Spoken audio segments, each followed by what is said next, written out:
Og eftir fjöldan allan að rannsóknum þá kom í ljós að ég var fyrir það fyrsta ég hafði ofþornað og svo var ég komið með einhverja magabakteríu.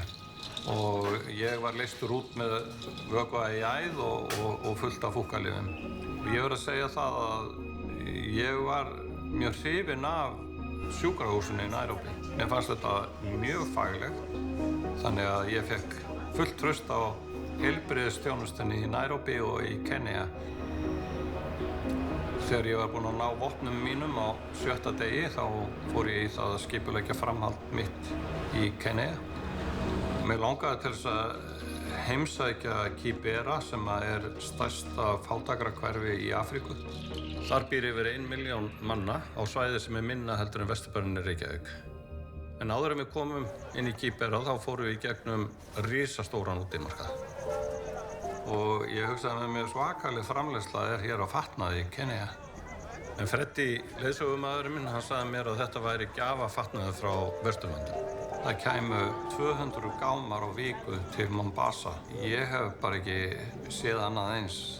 Og þetta var alveg ótrúlegur markaður. Þarna fékkst bókstaflega allt. Matur, föt, alls kyns þjónusta og svo iðaði allt af skemmtilegu mannlífi.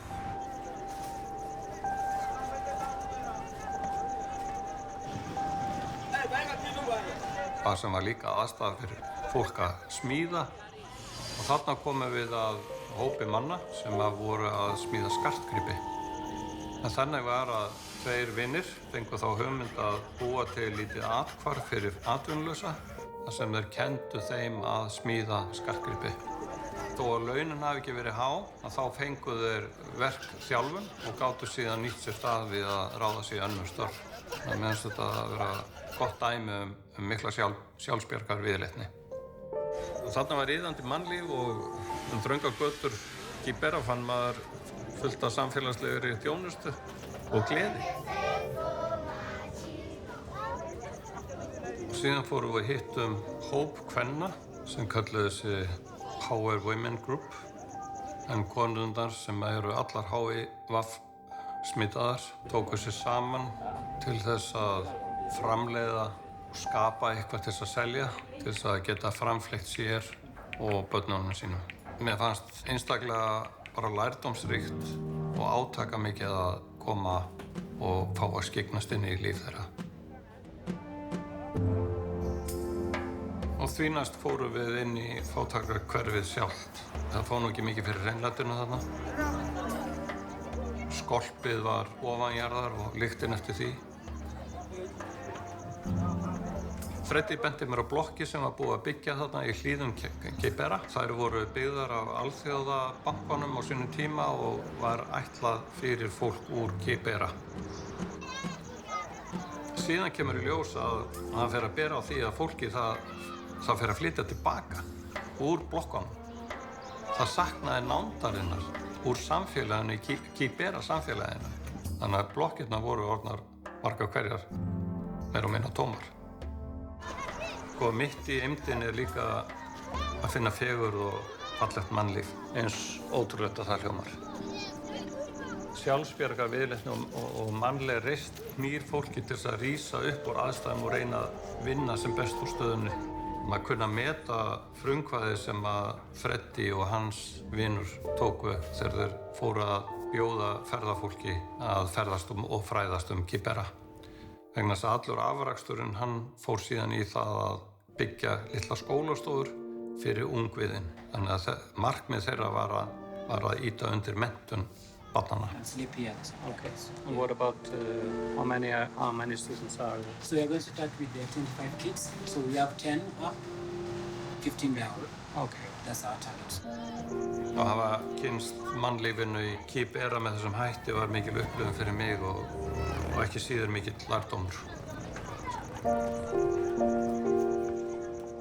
Daginn eftir heimsókn mína inn í Kibera þá var ég búinn að mæla mig mót við íslenska konu, Þórunni Helgadóttur, sem rekur Harvest skólan í miðju fátækrahverfi Nairobi. Så hér skólinn. Þetta skólinn. Velkomin, Kristján. Takk fyrir það. Já. The manager. Já. Welcome. Ja. Ok, head teacher of the primary school, Steven. Christian. Murefi, head teacher of the secondary school. Morin, social worker. Nice to meet you. Nice to meet you. Þetta er skólinn okkar. Þegar ég kem að skólanum þá var mikil hvatningarsamkoma í gangi. En daginn áður var skólaslitinn, en nú var verið að undirbúa krakkana fyrir samræmd próf.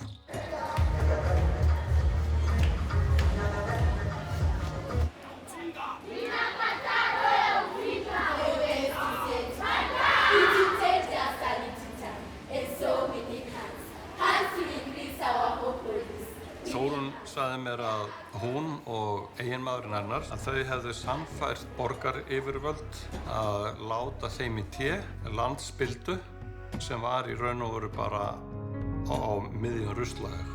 Og þarna hreinsuðu þau upp þessa landspildu og byggðu upp skóla. Þetta var sem sagt 2008 og árið 2012 var skólinn fullbyggður.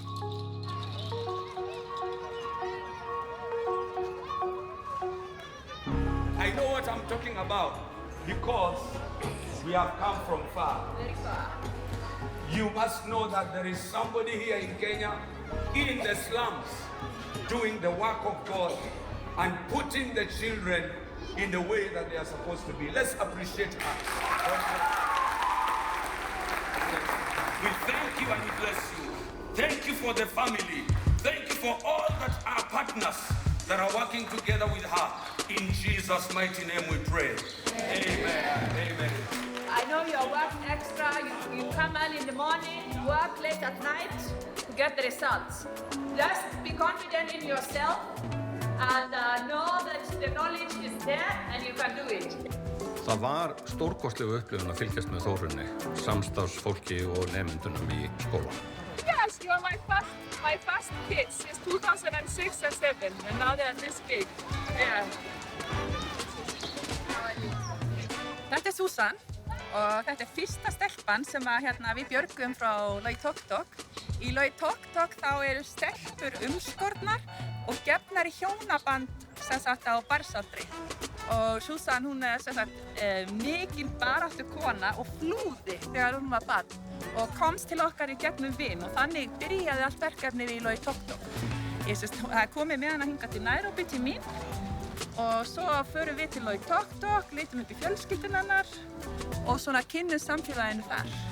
Og núna er það eitthvað sem við gerum það er sem sagt þetta björgunarverkefni sem sagt fyrir stelpur sem eru að flýja hjónaband. Nice meeting you. Þórunn fór með mig í heimsókn. Á heimilið þá var það 15 fermetra bárujárnsskúr. Þar bjó 65 ára gömul amma með 9 afkomendur. Ýmist barnabörnin sín eða barnabarnabörnin sín. Foreldrarnir hefðu ýmist látist eða létu sig hverfa. Og maður sá hvernig sólargeislarnir brutust í gegnum riðgötin og lýstu upp þetta litla rými. Og gólfin voru mjúk, enda úr bara mold. Þannig að maður gat rétt ímyndað sér hvernig þarna var umhorfs þegar það rigndi. Ég var nánast með kökkinn í hálsinu þegar ég kvaddi konuna. Ég held ég hafi aldrei hitt manneskju sem hefur fórnað jafn miklu eins og Þórunn af þeim lífsgæðum sem við þekkjum. Og þegar ég færði þetta í tal við hana, þá starði hún á mig og sagði við mig: "Mér finnst ég að vera forréttindakona. Ég er búinn að starfa við ýmislegt, en ég hef aldrei notið mín betur en nú."